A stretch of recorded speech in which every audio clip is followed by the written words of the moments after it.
Selanjutnya mari kita dalami Lukas 21 ya.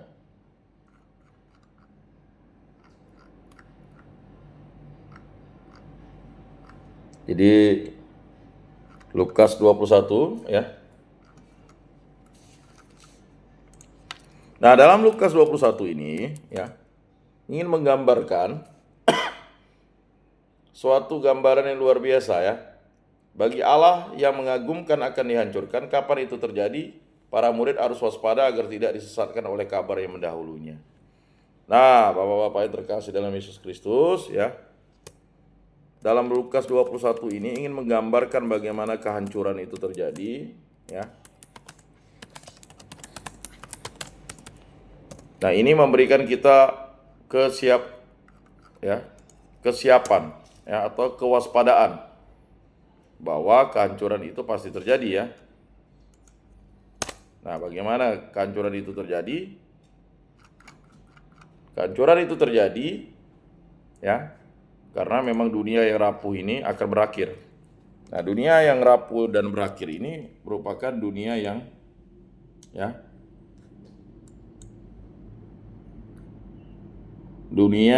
akan sia-sia. Jadi hidup kita di dunia ini hanya sementara dan semuanya akan berakhir. Ya, kalau pengkhotbah itu menjelaskan ya bahwa hidup itu ya semuanya adalah sia-sia kalau tanpa Allah, kalau tanpa Kristus, kalau tanpa Roh Kudus. Jadi Injil Lukas 21 ayat 5 sampai 11 ini ya merupakan pengajaran Yesus tentang akhir zaman dan kehancuran bait Allah, yang juga menjadi pengingat untuk hidup waspada dan setia kepadanya.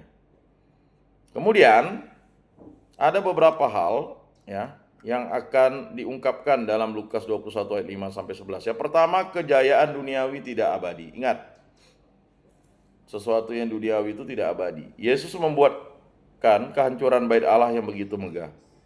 Simbol keagungan manusia, hal ini mengingatkan kita bahwa segala hal duniawi bersifat sementara dan tidak dapat menjadi sandaran iman kita. Jadi sesuatu yang indah, sesuatu yang panah itu tidak bisa menjadi sandaran iman kita. Sandaran iman kita adalah Yesus Kristus. Lalu refleksinya apa bagi kita? Apakah saya terlalu melekat pada hal duniawi seperti harta, status, atau kekuasaan? Nah, jadi Lukas 21 ayat 5 sampai 11 itu ya ingin menyatakan itu. Lalu refleksinya, apakah saya menyadari bahwa hanya Allah yang abadi? Nah, itu.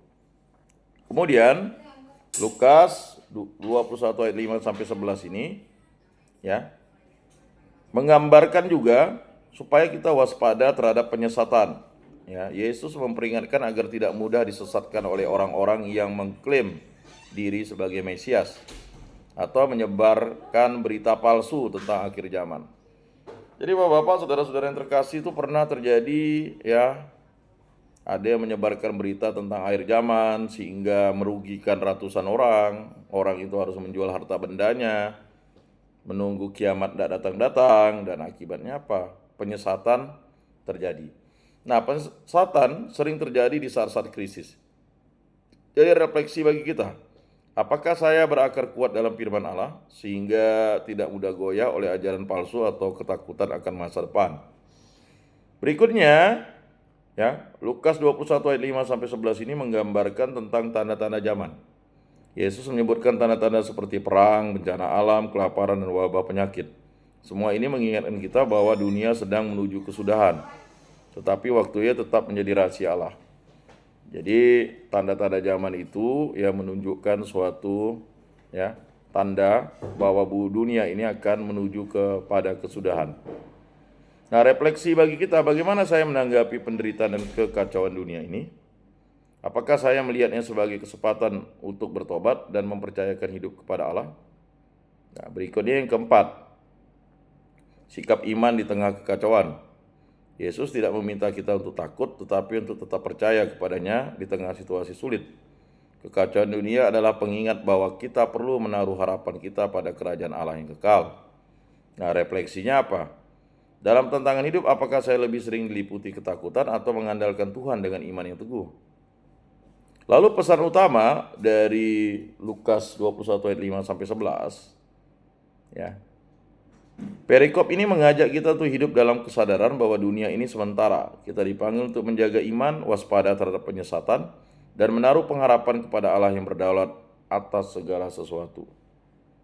Tuhan, tolonglah kami untuk tidak melekat pada hal-hal duniawi yang sementara. Berikanlah kami hikmat agar tidak disesatkan oleh ajaran palsu dan ketakutan. Kuatkan iman kami untuk tetap setia dan berharap hanya kepadamu di tengah tantangan hidup. Nah, itu suatu ungkapan doa yang kita harus sandarkan. Segala sesuatu akan lenyap, akan ada berita simpang siur yang membingungkan, ada yang memakai dalam nama Yesus dengan membawa berita kedatangan anak manusia, terjadi perang, pemberontakan, gempa bumi, penyakit sampar, dan kelaparan melanda manusia.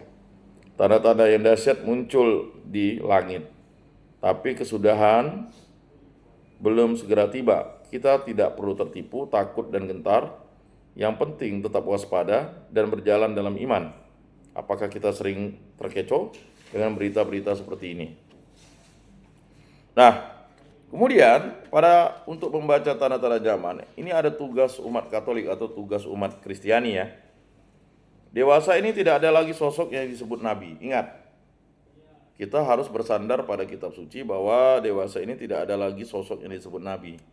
Namun semua umat Kristiani memiliki tugas mulia, yakni tugas kenabian. Umat diajak untuk mampu beriman dan mengambil peran nyata dalam karya kenabian.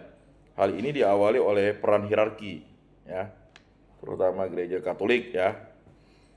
Paus sebagai kepalanya memiliki misi kenabian untuk menyatakan ajaran gereja, baik di dalam maupun di luar gereja.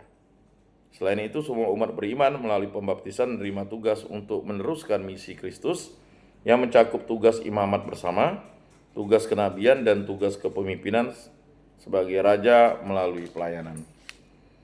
Bapak-bapak, saudara-saudara yang terkasih, ya, demikianlah, ya kan, refleksi atau renungan katekisme kita. Semoga bermakna dan bermanfaat dalam hidup kita. Jika ada pertanyaan, silakan.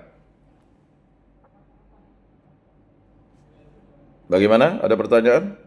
Masih ada waktu sekitar 30 menit.